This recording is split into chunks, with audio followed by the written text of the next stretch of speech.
नमस्कार, आप देख रहे हैं बिहार 10X न्यूज। बिहार के किसानों के लिए अभी बड़ी खुशखबरी आई है। सरकार सीधे खाते में भेजने वाली है पैसा।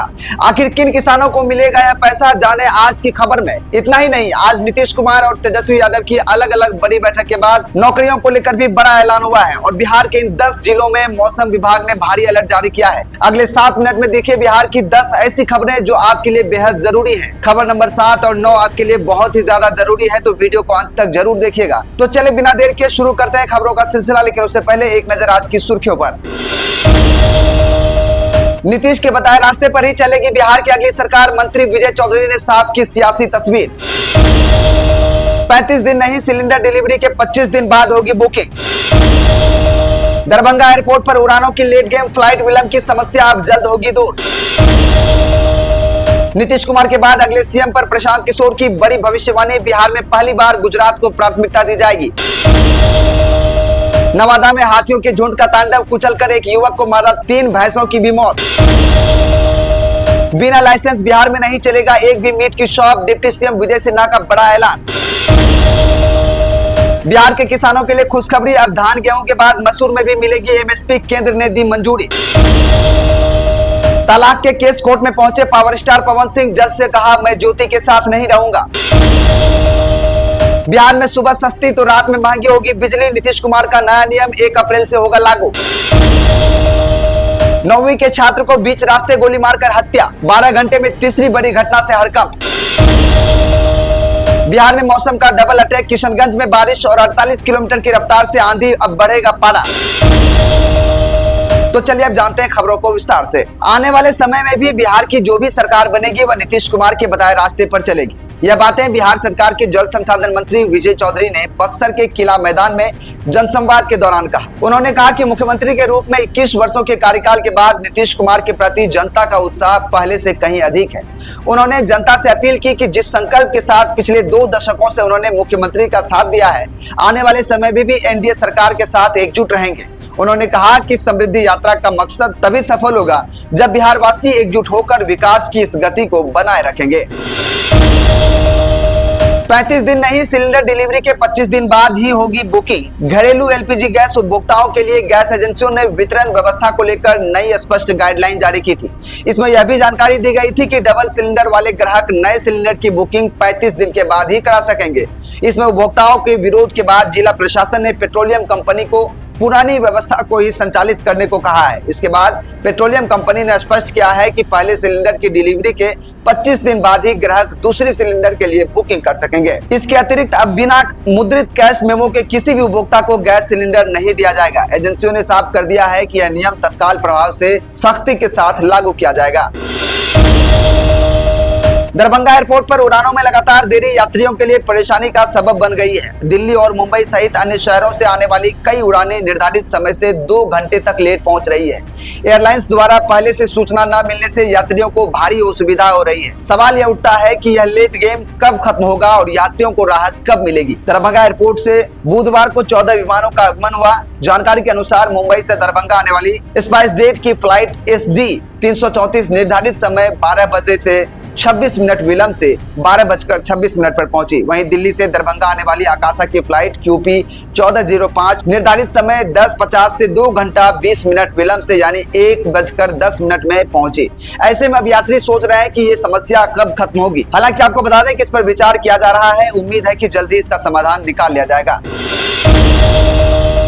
जनसुराज के सूत्रधार प्रशांत किशोर ने बुधवार 25 मार्च 2026 को मुंगेर में मीडिया से बातचीत में प्रदेश के अगले सीएम को लेकर बड़ा बयान दे दिया है। उन्होंने नीतीश कुमार के बाद अगले सीएम को लेकर प्रशांत किशोर ने कहा कि मुख्यमंत्री वो बनेगा जिसकी इस जीत यानी विधानसभा चुनाव 2025 में भूमिका है। नीतीश कुमार पर हमला करते हुए प्रशांत किशोर ने कहा कि 202 विधायकों का समर्थन जिस व्यक्ति को रहेगा वो कभी पद नहीं छोड़ेगा। उन्होंने कहा कि हम लोग चुनाव से पहले ही बता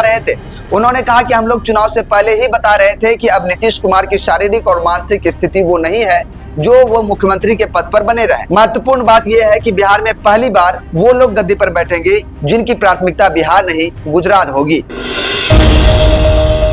बिहार के नवादा जिले में जंगली हाथियों के झुंड ने एक बार फिर से तांडव मचा दिया है। रजौली के हरदिया पंचायत अंतर्गत सुवरटोली गांव में एक दर्दनाक घटना हुई जहां 30 वर्षीय युवक सनोज भुइया को हाथियों ने कुचल कर मार डाला। बताया जा रहा है कि युवक घर के बाहर था, तभी अचानक हाथियों का झुंड वहां पहुंच गया और उसने उसे रौंद दिया। इस हमले में घर के बाहर बंधी 3 भैंसें भी मारी गई।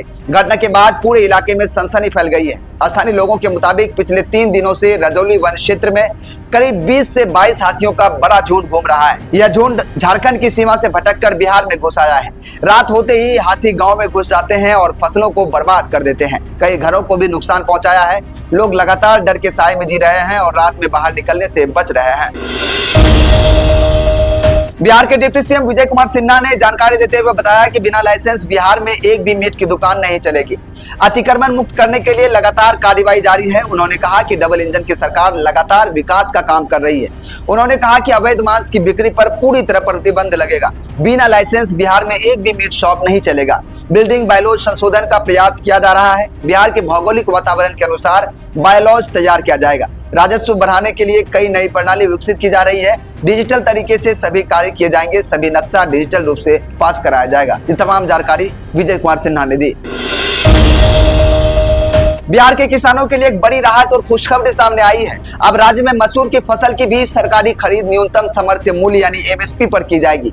अब तक बिहार में केवल धान और गेहूं की ही एमएसपी पर खरीद होती थी, लेकिन इस नए फैसले के बाद दलहन फसलों को भी इस दायरे में शामिल कर लिया गया है, जिससे किसानों को सीधा लाभ मिलने की उम्मीद है। केंद्र सरकार ने इस दिशा में महत्वपूर्ण कदम उठाते हुए बिहार में मसूर की सरकारी खरीद को मंजूरी दे दी है। केंद्रीय कृषि मंत्रालय ने रबी सीजन 2026 के लिए राज्य से 32,000 मीट्रिक टन मसूर खरीदने की स्वीकृति प्रदान की है। यह फैसला खासतौर पर उन किसानों के लिए लाभकारी साबित होगा जो लंबे समय से अपनी दलहन फसलों के लिए उचित कीमत की मांग कर रहे थे। मसूर की खरीद राज्य में विभिन्न एजेंसियों के जरिए की जाएगी, जिनमें नेफेड, एनसीएफ, बिस्कोमान और बिहार राज्य खाद्य निगम शामिल है। भोजपुरी सिनेमा के पावर स्टार कहे जाने वाले पवन सिंह अपनी दूसरी पत्नी ज्योति सिंह से चल रहे तलाक के मामले में बुधवार 25 मार्च को आरा सिविल कोर्ट पहुंचे। दोपहर 2:02 के आसपास दोपहर 2:20 के आसपास वो कोर्ट पहुंचे। कल की तारीख पवन सिंह की पत्नी ज्योति सिंह कोर्ट नहीं पहुंची। पवन सिंह के वकील सुमन कुमार ने बताया कि आज रिकॉन्सिलिएशन के लिए पवन सिंह और ज्योति सिंह को बुलाया गया था, लेकिन ज्योति सिंह किसी कारणवश कोर्ट नहीं पहुंची। कोर्ट ने वीडियो कॉन्फ्रेंसिंग के जरिए भी बातचीत करने की कोशिश की, लेकिन ज्योति सिंह से संपर्क नहीं हो सका। पवन सिंह ने कोर्ट में जज से कहा कि मैं ज्योति सिंह के साथ नहीं रहना चाहता हूँ। वकील के मुताबिक पवन सिंह ने यह भी कहा कि जो भी वन टाइम सेटलमेंट होगा उसे करने के लिए वो तैयार है। इस मामले में ज्योति सिंह के वकील विष्णुधर पांडे ने बताया था कि अगर ज्योति सिंह के साथ पवन सिंह नहीं रहना चाहते हैं तो 10 करोड़ रुपए और एक मकान देने के साथ मामला चलने तक उन्हें खर्च भी दें। बिहार में बिजली को लेकर नीतीश सरकार ने नया नियम बना दिया है। नए नियम के तहत अब सुबह में सस्ती तो वहीं रात में बिजली महंगी होगी। बिहार सरकार ने स्मार्ट प्रीपेड मीटर वाले उपभोक्ताओं के लिए नया नियम लागू किया है। घरेलू और कमर्शियल उपभोक्ता जो 10 किलोवाट से अधिक लोड उपयोग करते हैं वो नए नियम से प्रभावित होंगे। बिहार में कुल 2 करोड़ 21 लाख बिजली उपभोक्ता हैं, जिनमें से बड़ी संख्या इस बदलाव से प्रभावित होंगी। 1 अप्रैल से नया नियम लागू हो जाएगा। शाम 6 बजे से लेकर रात के 11 बजे तक घरेलू उपभोक्ताओं को 20% अधिक शुल्क देना होगा। रात के 11 बजे से लेकर 9 बजे तक सामान्य से 100% अधिक शुल्क देना होगा। बिहार के बेगूसराय में अपराधियों का हौसला बुलंद होते जा रहा है। इसी कड़ी में एक बार फिर बेखौफ अपराधियों ने एक नाबालिग छात्र को गोली मारकर हत्या कर दी है। इस हत्या के बाद इलाके में सनसनी फैल गई है। घटना तेघरा थाना क्षेत्र के गोड़ा एक पंचायत अंतर्गत चुरामन चक बहियार की है। मृतक छात्रा की पहचान गोड़ा पंचायत के वार्ड संख्या 6 निवासी सिकंदर शाह के 16 वर्षीय पुत्र आयुष कुमार एवं विष्णु कुमार के रूप में की गई है। आयुष कुमार 9th क्लास का छात्र था। इस घटना के संबंध में परिजनों के अनुसार आयुष के सीने समेत शरीर पर 2 गोली के निशान पाए गए हैं। सूचना पर पहुंची पुलिस ने शव को कब्जे में लेकर पोस्टमार्टम के लिए भेज दिया है और हत्यारों की तलाश शुरू कर दी है। तो चलिए अब अंत में बात करते हैं बिहार मौसम पूर्वानुमान को। बता दें बिहार में प्री मानसून की आहट के साथ ही मौसम के 2 रंग देखने को मिल रहे हैं। पिछले 24 घंटों में जहां किशनगंज में बादलों ने राहत दी, वहीं राज्य के बाकी हिस्सों में सूरज के तेवर तल्ख बने हुए हैं। किशनगंज जिले में हल्की से मध्यम बारिश दर्ज की गई।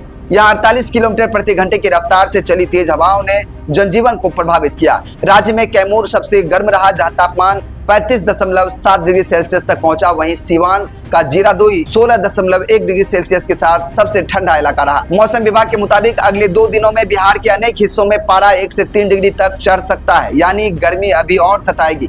28 मार्च की रात से एक नया पश्चिमी विक्षोभ दस्तक दे रहा है, जिससे महीने के अंत में फिर से मौसम बदलने के आसार हैं। साफ है कि अगले 48 घंटे बिहार वासियों को सावधान रहने की जरूरत है, क्योंकि उमस और तपिश दोनों बढ़ सकते हैं।